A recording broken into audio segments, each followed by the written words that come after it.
welcome back to another interview questionnaire. We have a second guest. His name is Milo. Say hi to the camera, Milo. Okay.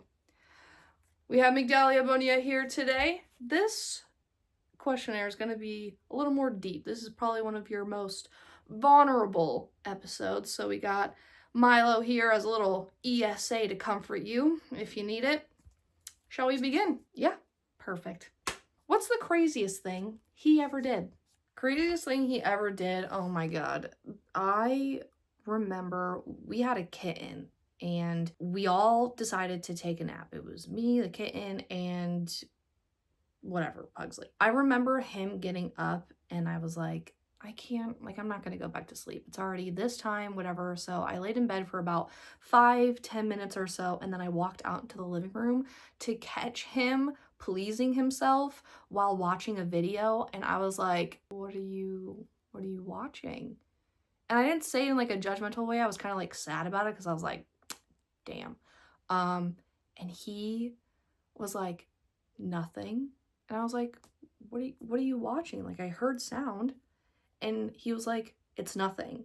And then I was like, okay, but like, what do you, like, why can't you tell me? And he got so mad. He started freaking the hell out, calling me ridiculous, calling me insecure, like throwing things, yelling, screaming in my face. And then he just like left for a couple hours. And I just remember feeling so insecure in myself. And I'm like, how did this turn on to me after me catching you doing this? Like, I was so confused. Yeah, that's really crazy. Yeah. That's wild. Right. Did you ever feel unsafe around him? When? Oh, all the time. Anytime there was an argument, he would scream in my face, he would yell, he would break things, he would throw things. And I remember when there was a moment like where we were broke up for the first time, I had to be up at 6 a.m. to get ready for work. And I remember like waking up at 5 a.m. to him throwing and breaking things. Like, we lived in this apartment, so I'm sure people could hear it.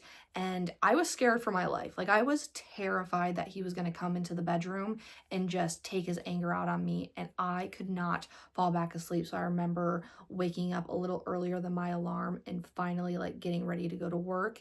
And by the time that I left that apartment, like, he was on the couch, faced the other way, like crying to himself. Like, it was a mess, but I was never more terrified in that moment. Right.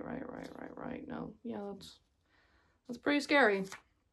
What was the most controlling thing he tried to do? He definitely tried to have his opinions about things, and it really messed with my head. So I barely had any friends during that relationship, and I would hang out with my best friend, and I would like get dressed, or like I would wear a cute outfit, and he'd be like, are you actually going to hang out with so and so? Like, you look too good to be hanging out with them. Are you sure? Like, why are you dressed like that? And it would be like, I thought that I looked cute. Like, I have all these cute clothes. I want to wear them instead of wearing t-shirts and sweatpants while I'm around the apartment. Like, and it would just instill in my mind of like, okay, is he trying to do something or insinuate something? So yeah, and then he would always be like, are you cheating on me? Blah, blah, blah, blah, blah, like constantly. And it was just super weird. Right. No, right. Was there a moment you realized this wasn't love? I should have realized it from the beginning, but closer to the end, where I like ended it the second time for good, I had just played in my mind of like, yeah, I really, like, he didn't love me, I didn't love him.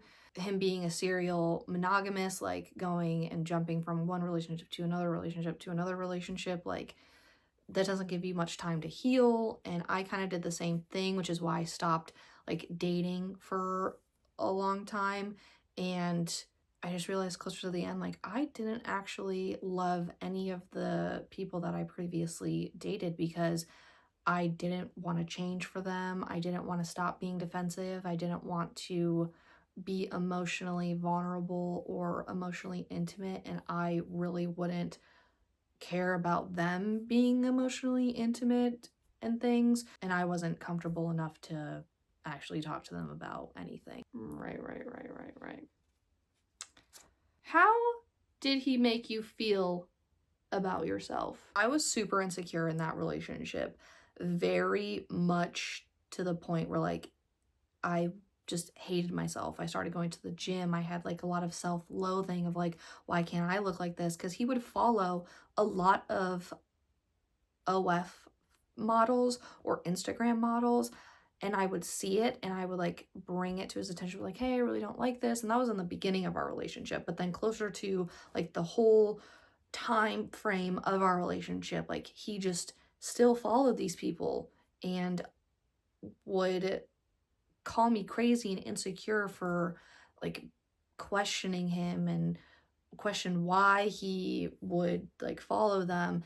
And he was like, oh, I'll just delete the whole app, like I won't have this, blah blah blah blah blah, and like manipulate me in that point. Like, you really don't want me posting you on social media because the app's gonna be gone. Like, this is exactly why I can't have any social media. And I'm like, you can have social media, just why are you following all of these women like doing this? And it was just, you know, over the top of like, you're so insecure, and yeah, it was a mess. Right. Did you ever try to hide parts of yourself to keep him happy? All the time. Like, I remember having to force myself to have intercourse and do all of this even when I wasn't in the mood, and I never wanted to initiate it really. And I just felt like it was such a chore even when I was tired and didn't want to do it. I had to hide my emotional state from him. Like, it was a very much roommate dynamic because I didn't feel safe to be myself without him being like, oh, you're too much or this or that. And yeah. Right.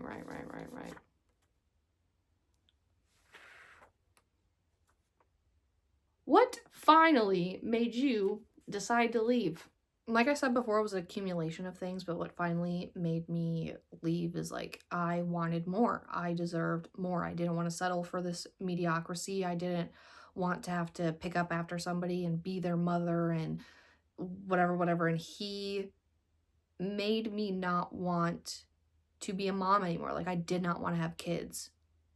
And because I didn't want to raise someone again after I just did all of that. Like, it was ridiculous. And I had asked myself, like, if he asked me to marry him right now, what would I say? And the immediate answer was no. And I was like, okay, then why am I in this relationship if I'm not doing this for marriage? Like, that's what really put the pin in it. I was like, I have to do this.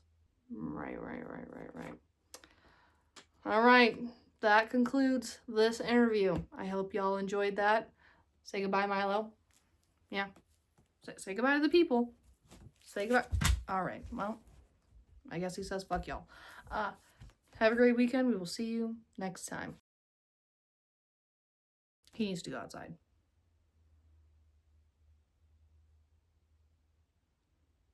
You need to go outside?